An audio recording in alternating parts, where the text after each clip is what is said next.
Hello and welcome to the Suzanne Atwell Show. In this edition, phosphate mining, fertilizer, and the environment.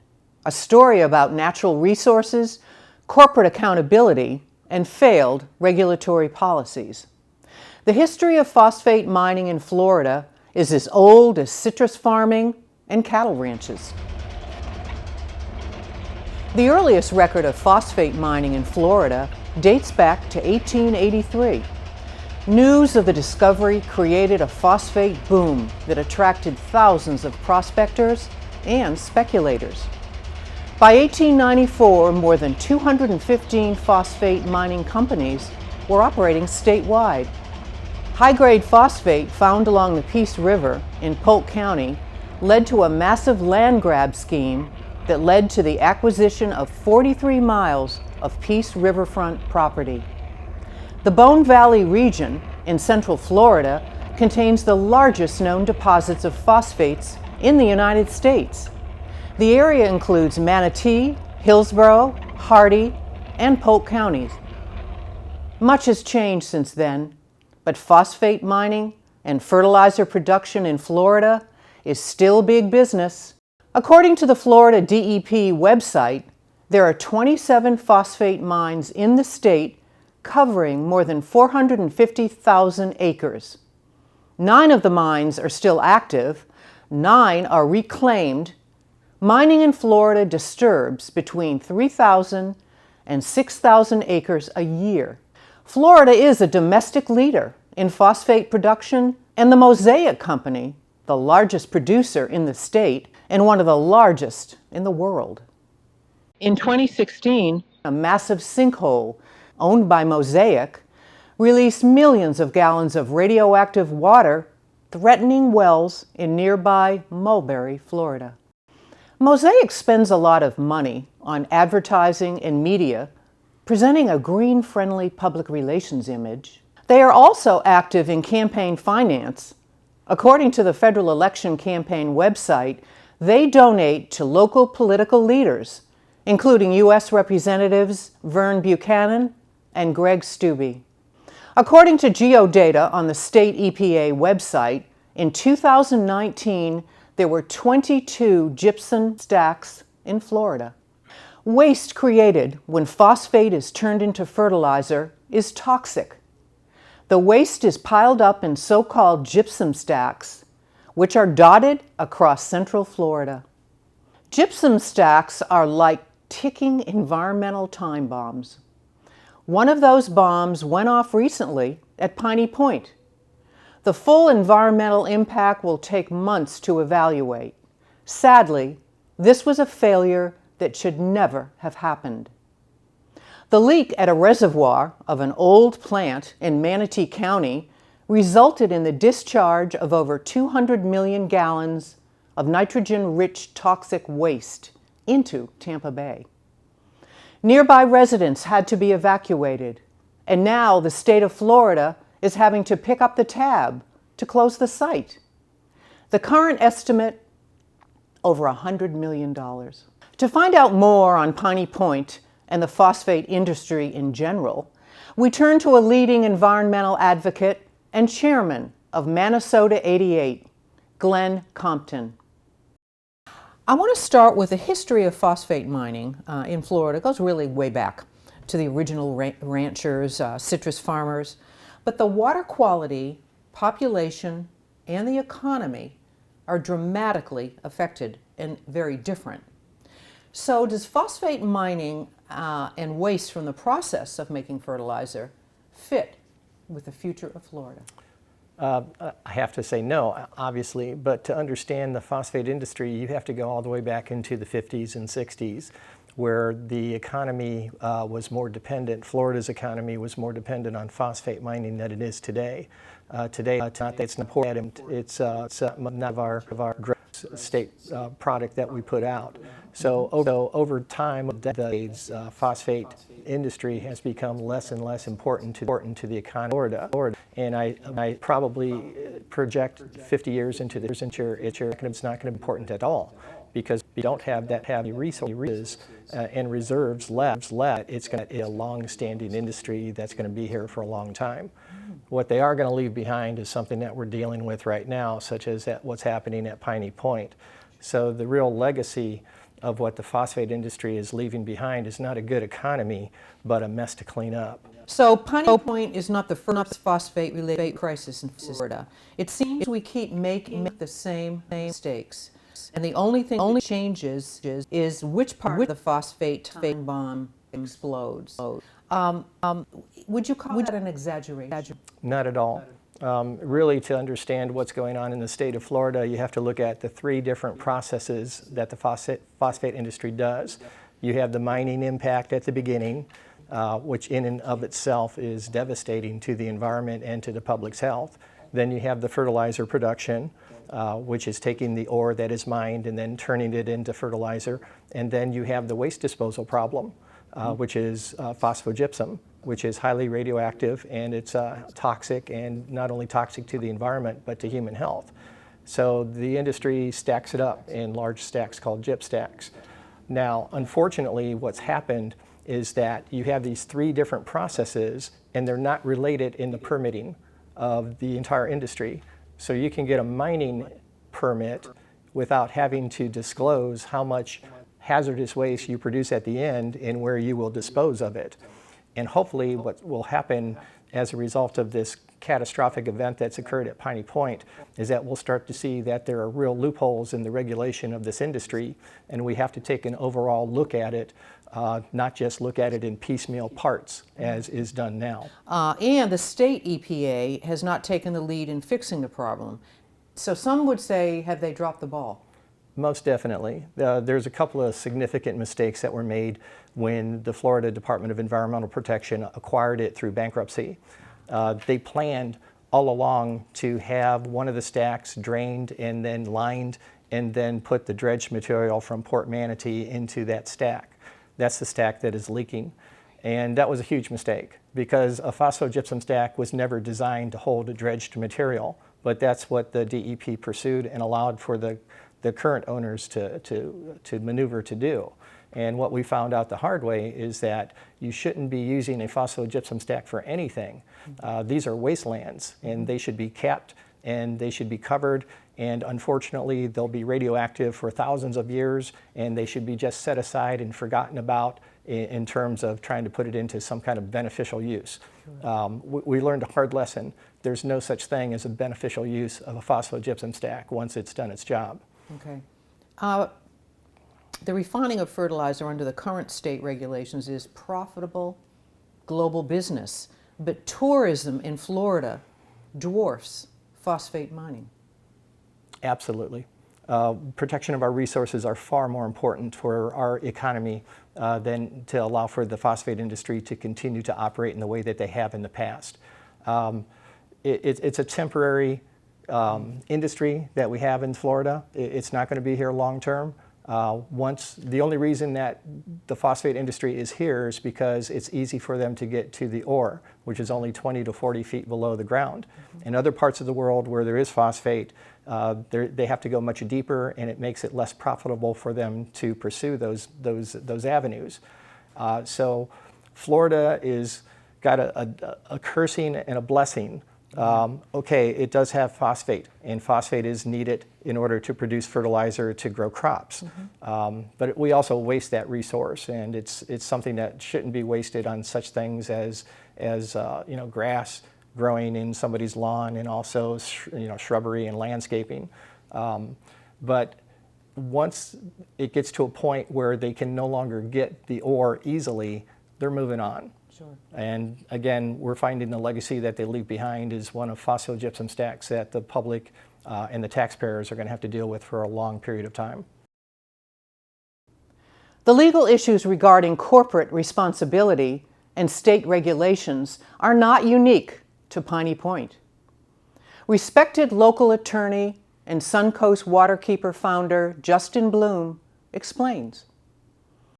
You're part of a partnership that is circulating a petition to the EPA to protect America from the harms of fertilization production. Explain to our viewers, what's that all about? Yeah, it's a campaign, Phosphate Free America, that is there are a number of environmental organizations participating in the Suncoast Waterkeeper and Tampa Bay Waterkeeper, and I think some other waterkeeper programs in Florida are signatories to this effort that is a national effort. As I explained, there are phosphate facilities around the country to press the federal government to adequately regulate phosphate production and to treat the waste. It's not even a byproduct, it's a waste, as a hazardous waste.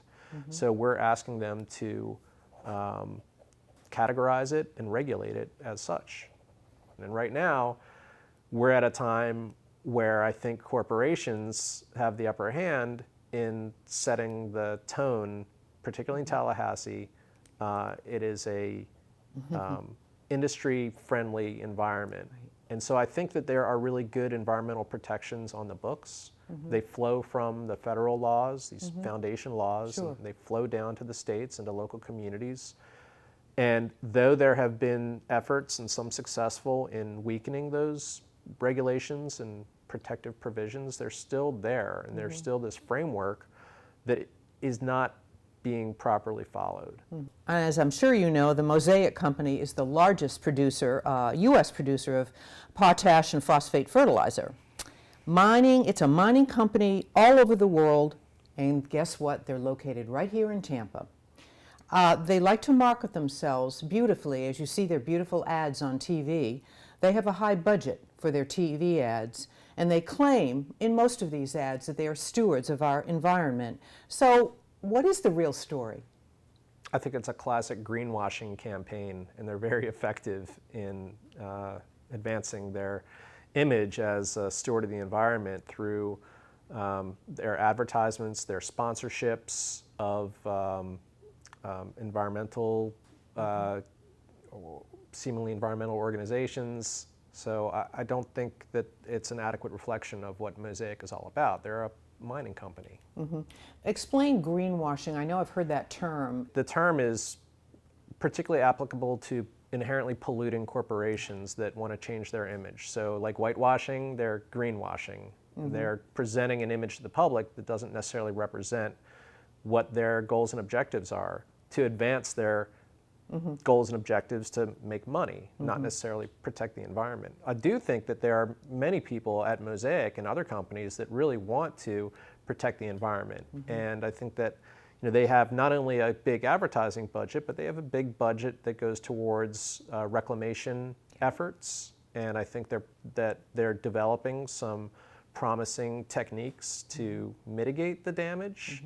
So, not everybody working at Mosaic is, a bad person, but they're a mining company. They're not an environmental steward. How critical is it that they're right up the street from us? Well, I think their operations are spread around the state, particularly in the center of the state. But, I think that their operations right on the edge of Tampa Bay are, sure, they're critical. They're a danger. Piney Point. Let's get to Piney Point now. The problem obviously goes back many, many years, and it appears that some, clever, well-financed legal maneuvering by the previous owners has just about guaranteed that the people that cause these problems are not liable. So what's the backstory to that? It's a really complicated backstory that everybody is trying to piece together. And, I would say that it goes way beyond the previous owners, that Mulberry Corporation, that they had a terrible track record to begin with. They had these two sites, one at Piney Point and one up on the Alafia River. Both had really, really bad environmental problems. The site just to the north of here had a major breach that just killed the river. And Piney Point has a long history of environmental pollution and releases. That company went belly up, and then the story after that is really complicated of bankruptcies, receivers, federal, state stewardship, and ultimately HRK, the current owner, that is also now in bankruptcy, that is not a phosphate company, it was a real estate buy. So I think from that long path, complicated path of ownership and control, the blame is shared by everybody involved, not just the current owner. What is the liability for HRK, or is that another complicated scenario that are they going to pay for what happened?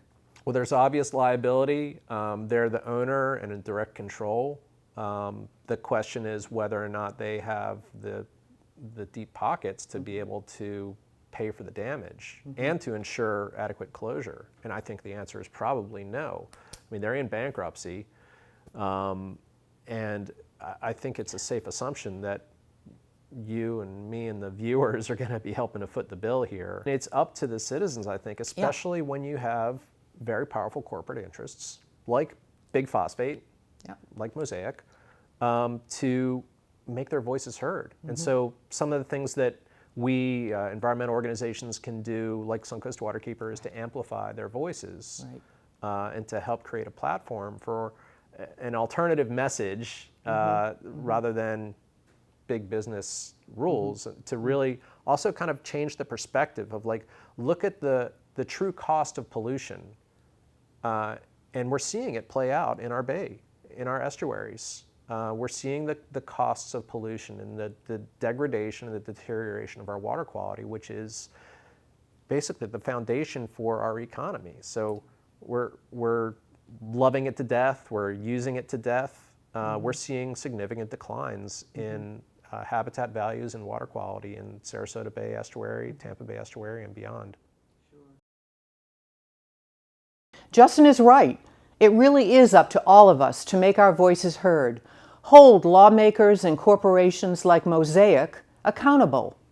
No one knows that better than our next guest, Executive Director of the Sarasota Bay Estuary Program, Dr. David Tamasco. Let's start, first of all, by defining what Sarasota Bay Estuary is and the watershed that feeds it. So Sarasota Bay Estuary is not only the water, but the land that drains into it. So we're about 50 square miles of water and about 150 square miles that drain into it. That's our official designation, but we're actually also influenced by things that happen outside of our watershed, like what happens in the Manatee River watershed and what happens in Tampa Bay, because Tampa Bay and Sarasota Bay aren't separate. They actually are connected hydrologically. Absolutely. You have a comprehensive conservation and management plan. Water quality is obviously impacted by wastewater, stormwater, etc. But we're here today to talk about phosphates.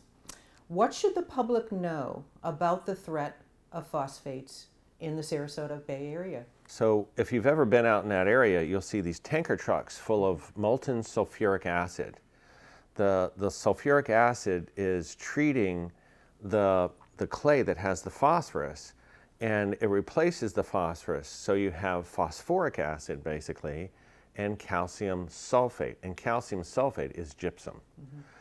You can't really use calcium sulfate or gypsum because it's slightly radioactive, so it just piles up on the ground.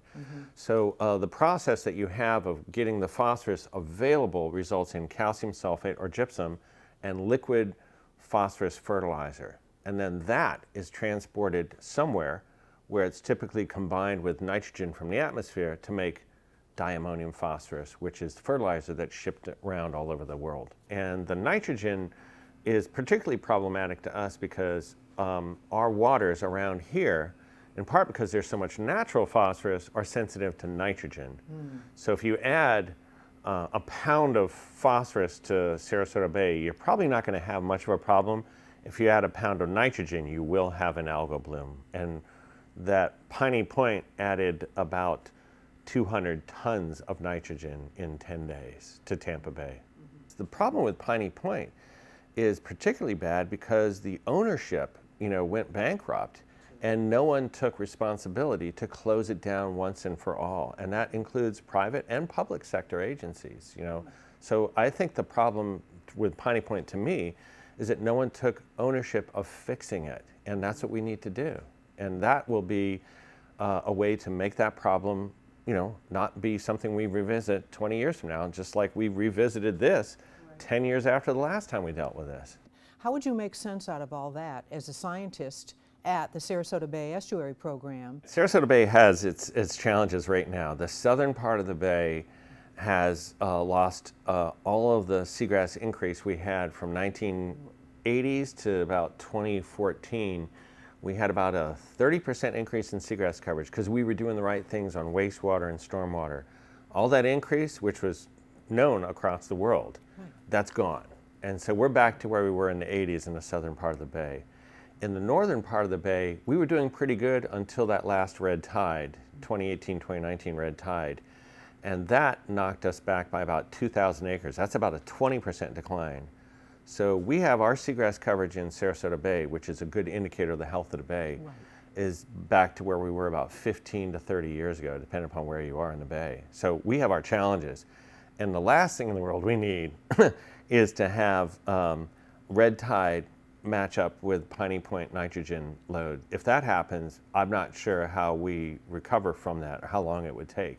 So we have our own challenges, and now we've got Piney Point to deal with. So we have a lot to do, and the last thing in the world we need is to have Piney Point nitrogen load come in around the corner and into Sarasota Bay. And it's predicted to actually come in very diluted, probably about 1,000-fold dilution. But 1,000-fold dilution of what comes out of Piney Point is still a 50% increase over what we need for an algal bloom. So if you were to look into the future of phosphate mining in Florida, what would be your biggest concerns down the road? Because this will be talked about for weeks, months, and years. Yeah, so I mean, phosphate mining's been here for 100 years. It precedes the urban development that we've had in most of our area. And they are doing a better job than they used to, but they have to be well regulated and they have to be appropriately managed if a company goes out of business. And I think that's, to me, the biggest concern. Tampa Bay has had a fertilizer industry along its shoreline for decades, and yet Tampa Bay is cleaner now, well, it was cleaner now than it was 30 years ago. So they have been able to coexist with a fertilizer industry right next to its shoreline because it was well run, well regulated, doing a better job than they used to.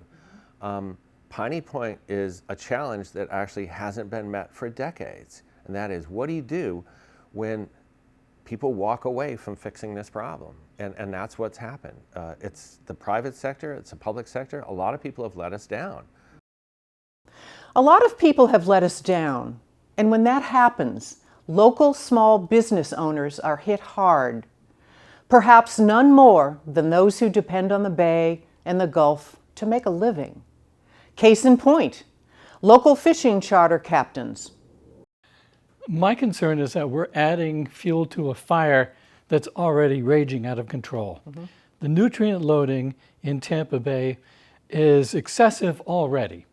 The water that is escaping from Piney Point, whether it's by accident or by deliberate means, is exacerbating an algal bloom. That algal bloom will remove oxygen from the water when the algae dies. The algae will feed other things, and one of the things that eats algae is Carina brevis, red tide. So we are setting the stage for another walloping by red tide. Do you think that the phosphate industry is adequately regulated in the state of Florida? And if it isn't, why isn't it? It's not regulated in the state of Florida to any significant means. It's not regulated because there's a lot of cultural pressure against the political structure.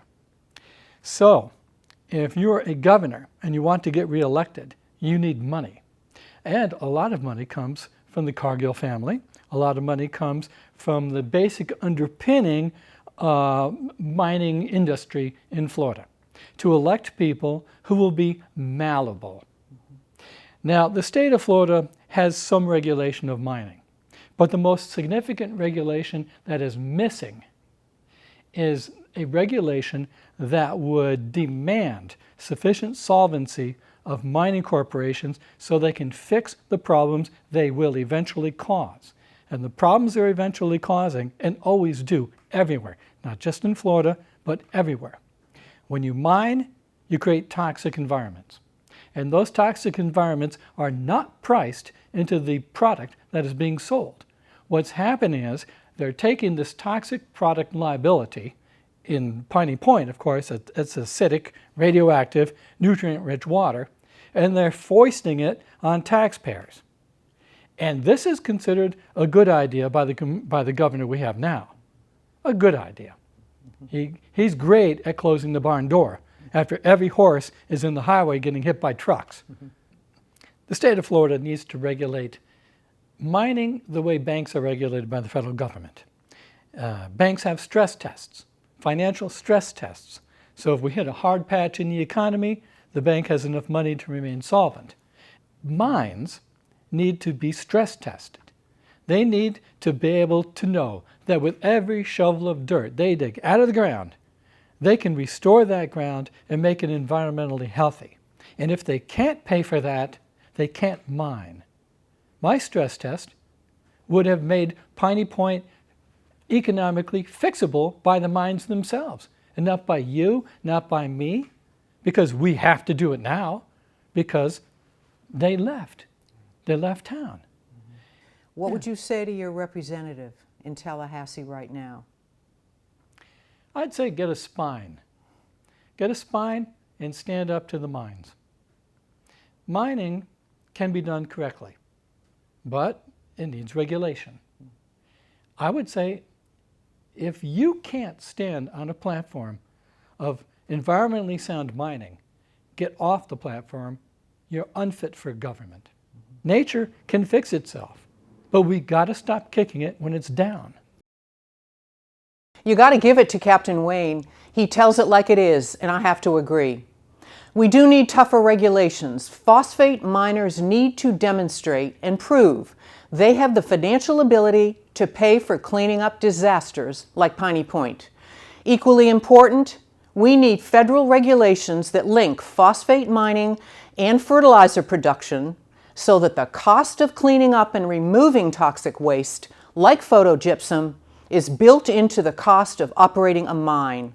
And finally, perhaps it is time to recognize that phosphate mining has outlived its welcome mat in Florida. It is simply no longer tolerable or compatible with our rapid population growth and dependence on tourism. For more information on phosphates and how you can get involved, go to these links.